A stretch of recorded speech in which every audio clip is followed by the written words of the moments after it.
Hello everyone, welcome back to our YouTube channel. My name is Simi. I'm an immigration consultant located at Toronto, Ontario, Canada. For those who are new to this channel, thank you for subscribing. Don't forget to like, share, and if you haven't subscribed and just watching our video, please subscribe as we try as much as possible to provide valuable content that will help people to understand more about the Canadian immigration process, the systems, the programs that are available, and the documents required, and so on. So that's what this YouTube channel is for. So we're going to be providing a lot of information that you will find valuable, so do not forget to subscribe. Also turn on the notification button so that you know when we post videos.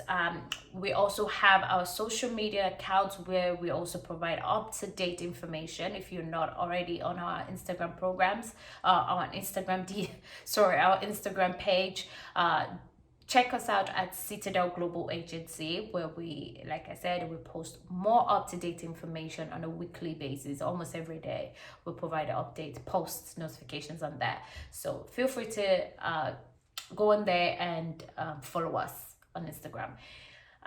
Just before we go on to today's information, last week we had talked about the new immigration pathway program for temporary foreign workers, and international graduates that immigration provided last week on April 14th.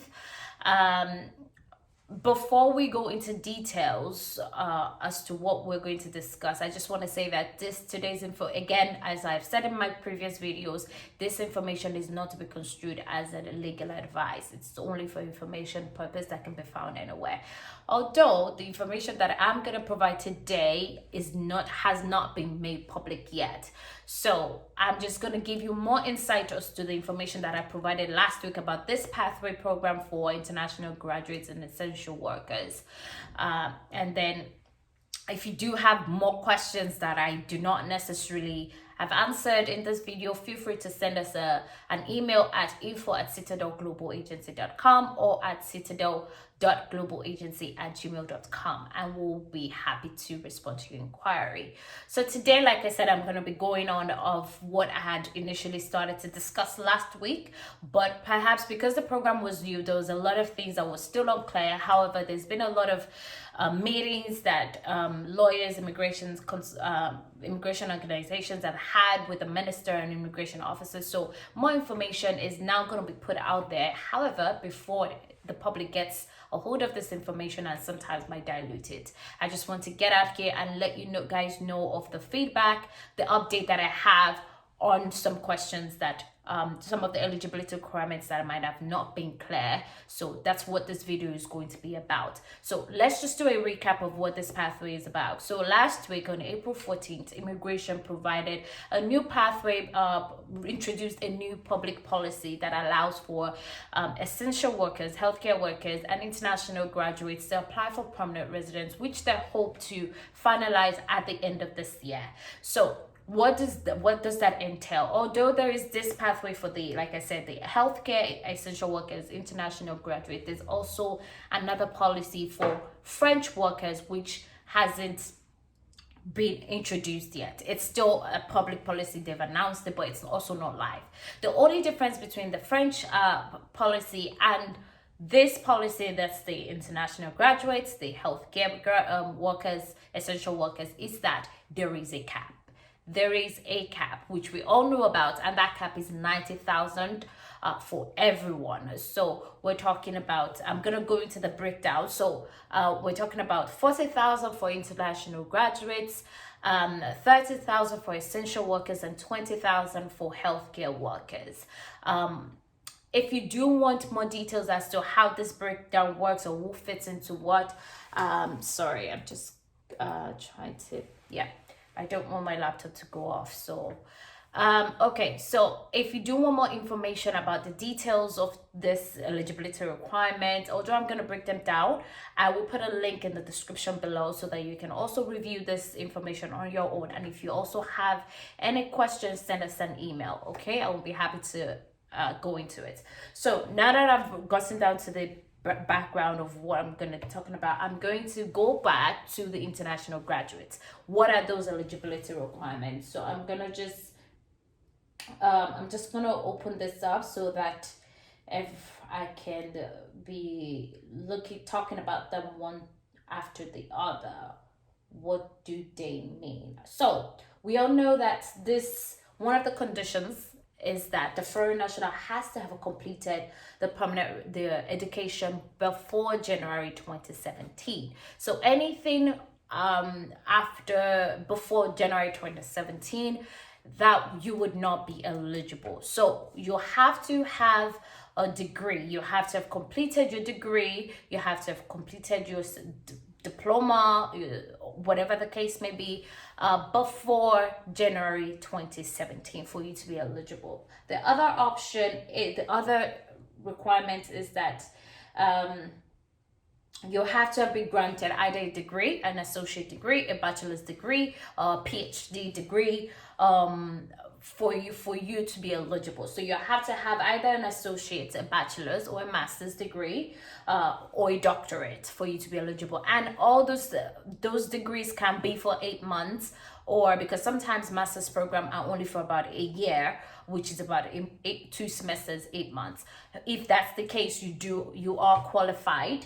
If it's a bachelor's degree, obviously you are qualified. If it's the associate degree, you're also qualified, based on that for the first initial step. The other thing is obviously the degree, diploma, certificate, or attestation has to have been in a skilled trade. So there is a list of occupation in what they call Annex A, where which are eligible skilled trades professions. So industrial, electrical, construction trades, basically any knock code that starts with a 7, you would be eligible for that under that program. So 7, 8, 9, those are the key information. Those are the key trades that will qualify. Also, there's some trades that are called the minute group, which is for chefs and cooks, butchers, and bakers. So if you fall into this code, is also in the policy. The eligibility requires the annex codes. Whatever occupation you find yourself, you can check in this website, which is canada.ca, and look at the public policy. Again, I'll put it in the description below, and then you can look at whether or not your occupation falls under it. Okay, so we've talked about that. You need to have an attestation, a diploma, in that occupation, in a skilled trade.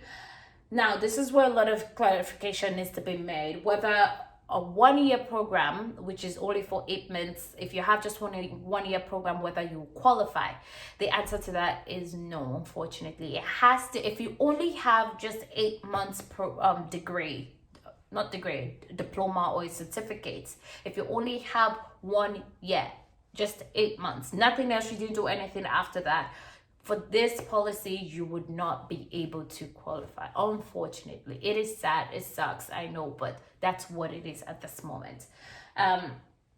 Now, if you do have 2 years combined, if you've done 1 year, 8 months before, and you did another 8 months of another program, you can combine those 2 diplomas and be eligible. Based on that, you will be eligible. The only difference is that if you only have just a 1-year diploma and you do not have any other degree after that, a diploma after that, it's just this 1-year certificate that you have, you cannot apply. So I just wanted to clarify that, because I know last week I talked about perhaps you might be able to apply, but based on the new information, the consensus now and what immigration has informed is you are not eligible for that. You cannot apply. So the other thing, obviously, for the DVS, which are Quebec's information, study information, you can look at that.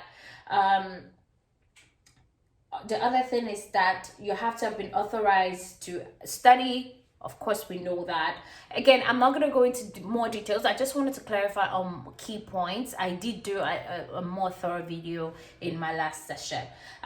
Particularly, I'm going to focus today on essential workers and what you need. So, like I said, you have to be employed in Canada with a valid permit or an authorization to work. You can be on bridging open work permit. You can have an implied status. Those are all temporary resident status that you can consider. Or even if your status has expired, but you are eligible to restore, you can definitely apply. You have to be employed in Canada as at the time you apply for PR and when your PR is going to be finalized. So do not think that you can just apply now and then maybe get a job for a day or two get a job for a day or two and then you can quit and your PR will just be processed. No, you have to be employed as at the time you submit the application, and you have to be employed at the time your PR is finalized. So one of the other information points I don't think I mentioned in my last video is that you also have to be present in Canada at the time you're filing and when the decision is made. So you cannot go on vacation before you submit.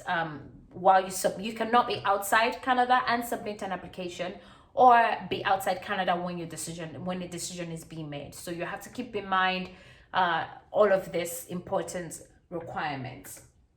Like I said, be employed with a valid permit or an authorization to work. You have to have a level proficiency of a CLB5. Now, what I've been able to gather is that the way the system is going to work is that you will most likely need your language test before you're able to create a profile. I'm going to go into details as to the documents to provide after I go through this. I just do a rundown of this requirements. I don't want this video to be too long. That's why I'm trying to get to as much details as possible. Again, reside in Canada with a temporary resident status and be physically present, like I said, at the time the application is received and when the application is approved. You have to reside in the province of any other province besides Quebec. So you have to show your intent to reside in any other province besides Quebec. Now, if you currently are in Quebec but you're hoping to make use of this policy, you have to show maybe provide a settlement plan, which I would advise you seek for professional guidance before you do a settlement plan. So if you are currently in Quebec but you want to make use of this policy, I would suggest that first book a consultation. Let's talk about how best to utilize this platform, and I would suggest you also try to start making steps on how you intend to show that you will be residing in Ontario, Alberta, whatever the province you want to be, but as long as it's outside Quebec. If you do have family ties outside of Quebec, those are things that you can use to show your intent to reside outside of Quebec. Or if you have another job outside of Quebec, those are things that you could look at, or a property. Those are things that, anyways, book a consultation. I will get right into how you can prove that. Obviously, you need to provide submit the application using the forms provided by the immigration. It's going to be an online platform. Now, what I've heard, I'm just gonna go into a bit about the platform now. Actually, no, let's save that so that you guys can watch till the end. So you also have to make sure that you're not inadmissible when you apply for this program. So let's talk about the essential workers. I think that's what I want to really focus on. So because I haven't talked about that yet. So for essential workers, the cap for essential workers is 30,000. Essential workers, not the healthcare. Essential workers, that's the cap. The cap is 30,000. 30,000. No, now what I would suggest is if you already have, because of this, just the cap is so limited, it's best for you to look at other areas, right? Do not just focus on an international graduate, because it's going to be a lot of people that probably fall in that category. However, if you've been working as an essential worker and you have at least 1 year experience that you can show, I would suggest you apply under that particular stream instead of the international graduate, because then you have more chances of applying, of being approved under that policy, or even being considered with the cap rather than applying for international graduates that will be open to any and everyone, right? So this conditions, I'm gonna go into that, is that you have to have 1 year full-time work experience or equivalent of part-time, which is the normal criteria as if you're studying, if you're in Canada with a work experience. Now, the only difference is, this is the exciting part, the only difference is, yes, wait for it. The only difference is experience gained while studying can be used.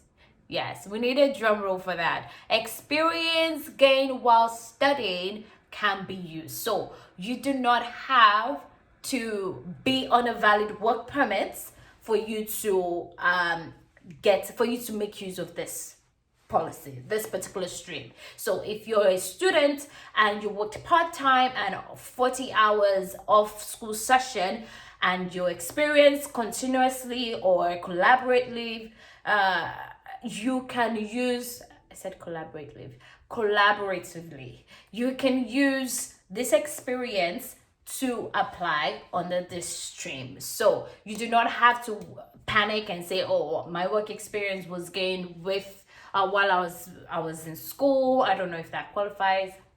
You do qualify. So let's get you started. If that's the only thing that has been making you hesitate whether or not you are qualified, I'm really excited because I do have a couple of clients that fall into this category, and I'm excited that this opportunity, because especially for essential workers, they've been out there putting themselves out in front line trying to make sure we're okay during this whole COVID, and this is such a good way to reward them and appreciate them for the work that they've been doing. So I'm very excited for my clients who are going to be able to qualify under this public policy. Okay, so the only thing is that obviously there's a list of codes that immigration has provided, which is called the Annex A and the Annex B. Again, it's going to be in the description below. Annex A is for essential workers. So basically you have a list. If you're an essential worker, if your occupation falls under Annex A, you can combine the experience that you have in multiple NOC codes as long as those codes still fall under NOC A. So say for example you're a nurse and you worked as a nurse for 6 months, and now and you went on to become a support worker, whatever the case, and you got another experience for 6 months. You can combine those two experiences and use that to apply. In terms of documentation, you need to show proof of employment. You need to show your record of employment, letter of reference. Those are the things that you need to show as proof of your experience. If you do have your NOA or your payslip, also add that to show that you have worked for at least 1 year and you have the experience that immigration requires. So the other thing is that for those in Annex B encompasses both the trade, cashiers, which is also good because they're also essential workers, taxi drivers, I must say that the only thing is that for taxi drivers, if you're self-employed, unfortunately you will not be able to qualify. However, if you're employed, you cannot apply if you're self-employed. But if you're currently employed at the moment, but you've gained your work experience and you have your work experience already, go ahead and apply. So if you're an iron worker, a residential commercial installer, truck drivers, taxi bus drivers, just different things that the immigration has provided. The good thing about this occupation is that if your work experience falls within Annex B, you can combine the work experience with Annex B and Annex A. The only thing is that you cannot combine Annex A with Annex B. I don't know if that makes sense. So the work experience has to have been in one or more occupation of Annex A or in one or more occupation listed in Annex B, and you can also combine Annex A and B under Stream B. So that's that. You have to be employed in Canada at the time the application is submitted. at the time the application is submitted and at the time the application is finalized. You have to have been, sorry, just one moment. My laptop seems to have gone off here.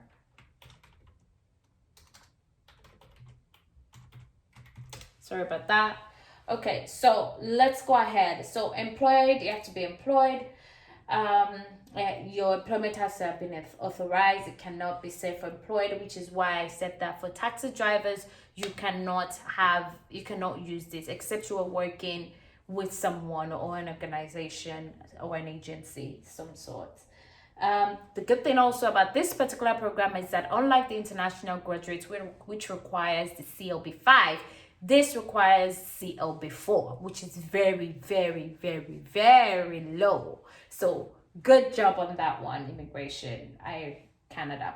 So you also have to reside in Canada with a valid temporary resident status. You have to, like I said, be present in Canada at the time you're filing the application and the time the application is finalized. You have to intend to reside in province other than Ontario, other than Quebec. And the same application forms will be provided by the immigration, and it's going to be an electronic means. I also know that, so now here comes the good part, the information that is not public yet. Let's talk about the platform. Now, the platform, as I've heard, that will be used is not going to be my GC account. It's not going to be my GC key. It's not going to be those platforms that you're familiar with. It's going to be a new platform. Yes, a new platform that you're going to make use of. And like, it's going to be like the same way like you created the Express Entry wizard, where you have to put in your name, your name, you're going to have to put in your name, you're going to have to put your family information, your date of birth, all of those things. And it's probably going to ask you at that time if you have your CLB, your language test. So if you don't have your language test, chances are you're not going to be able to apply. I'm sorry. So this platform is going to be a one-time thing, and it's a temporary public policy. It's not coming back. The moment it's done, it's not coming back. That's it. The moment immigration reaches the cap, that's it. And the good thing about it is that you would also be able to see, as I've heard, you would also be able to see how much spots are left as the application spots are being taken. You might be able to see how much spots are also left, so you can keep track of that. That's what I've heard. I don't know how true that is, but my source is pretty reliable. So that's why I'm saying that if you do not have your language test already, I do know of people who are already booking their test in Detroit, because obviously, as we know, the CELPIP, the IELTS test was center crashed, the online website crashed. So now there's a lot of people who are going to, to Detroit, wherever they can get the test booked as soon as possible, so that the results is out there. And I know a lot of international graduates are going to be in the same position where they do not have the language test results, and so that might also create a lot of time for people to for the cap. It might create a longer time for the cap to be filled, but hey, that's that. Don't quote me on that. I doubt that. Personally, I think that we might have a problem. Maybe the system might crash, but you never know. One thing I also do want to point out is that you would need your own personal email address. So you will not be able to use a representative at this time to create the profile. So you will need to provide your own information at the time that when you're just creating the profile. The only time maybe you will need a representative will be when the forms are being filled. So like I said, the platform will start, or the profile will start by creating a wizard. So a wizard will be created, and you would have to put in your information, which then will tell you that, okay, based on the information you have provided, you seem to be eligible for so stream. Maybe it's the international graduate or the essential worker or the healthcare. So, and then based on that, it will then generate the forms, and which you would then need to complete. The forms that I do, you'll probably need the generic information form, you will need the Schedule A, you will need additional family information, or perhaps additional dependents.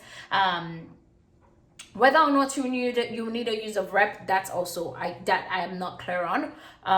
So those are the forms that you would need. If I did say Schedule A, additional family information, additional dependents, if that's your case, generic information. So those are the things that you would need to start prepping ahead of time. If you do need help with us reviewing those forms, we can work together and help you review the forms, making sure that the information you're providing out there is accurate. I'm sorry, this video is going longer than I expected, but I'm trying to give you all information as much as possible so that you're well prepared ahead of time. Because we know come May 6th is going to be survival of the fittest. So might as well get prepared. In terms of documentation, now, just to wrap this up, in terms of documentation, I would say get your passports, data page ready. Also, one of the forms might be travel information. So I think that's something that you might also want to look at. And also those forms you can find online. If you look at the provincial nomination program forms, these are forms that might be similar to what you'll be expecting under this stream. In terms of documentation, I would say get your passport data pages ready, get your educational transcript. If you do not have your transcript, perhaps, and that's because sometimes maybe if you're still in school, you're just about to graduate, you might not have that document to show that, hey, I have my official transcript already. So, but you can get a letter from your school to support the fact that you've graduated, and perhaps even your unofficial transcript to even support that. So those are things that you can show. You will need your proof of employment, like I said, if you're applying for the essential workers, even being employed for the international graduates, you have to be employed in both streams. So you would need your proof of reference, your employment letter or job offer to show that. You would need perhaps your income tax, just to show your notice of assessment in the past 1 year if you're applying under the essential worker, to show that you do have the 1 year experience. You would also you might also need your medicals. So if you can book the medicals, but whether or not they would ask for it upfront, we don't know. But if you can get it upfront at this moment, I'll say do it. If you have your police report as well, I'll say get that done. If you haven't been in the country for a long time but you have a previous police report that you have used, you can use that, provided you haven't returned to the country since the last time you got the police report. If you have, you will need to update it. If you have it, you can still use the police report that you have. Okay, and lastly, I just wanted to mention the fees. So from what I've heard, the fee would be 1,040 or 50. Basically the fee that people had to make payment that people had to make before, well, in the previous express entry, not this one that is 1,003 something. So it's about 1,335, I believe now. Now, before it used to be 1,550 and 450, so 1,090, I believe, before. Anyways, it's around that range, just so I can't remember off the top of my head now. So that's the fee that you're probably looking to pay, and you would need to pay that upfront. Can you apply under multiple streams? Yes, you can. However, you would have to pay the fee for multiple streams. If you already have an express entry profile, and please guys, be considerate of other people whose only chance is this particular platform. It's just this particular policy. So if you do not have the documents, anyways, with the wizard, I doubt, if you do not have your language test, you might not be able to go in. But if you're not well prepared, you're able to get into the profile creation, but you don't have the documents, or you don't even qualify, please leave it for people whose last chance is just this public policy. I beg you. I know you want to try everything just to get your PR. If you're an international student and you already have 3 years work permit already, there's no rush. You're already going to get it. So this public policy should be, I personally think, for people who have no other choice. This is their last resort. So Guys, if you're not sure what documents again to provide, you can send us an email, book a consultation. I will be happy to provide more information and review your documents for you. So I hope I've been able to answer all your questions. If not, send us an email. We'll be happy to address them. If you do have any questions, you can send us an email. Like I said, you can also follow us on social media on Instagram at Citadel Global Agency. We will post more information as we get to know on there. So if you need to follow us, if you need to stay updated, be sure to follow us on there. Also, don't forget to share, like, subscribe, and turn on the notification. Thank you, everyone. I hope to see you in our next video. Thank you. Bye.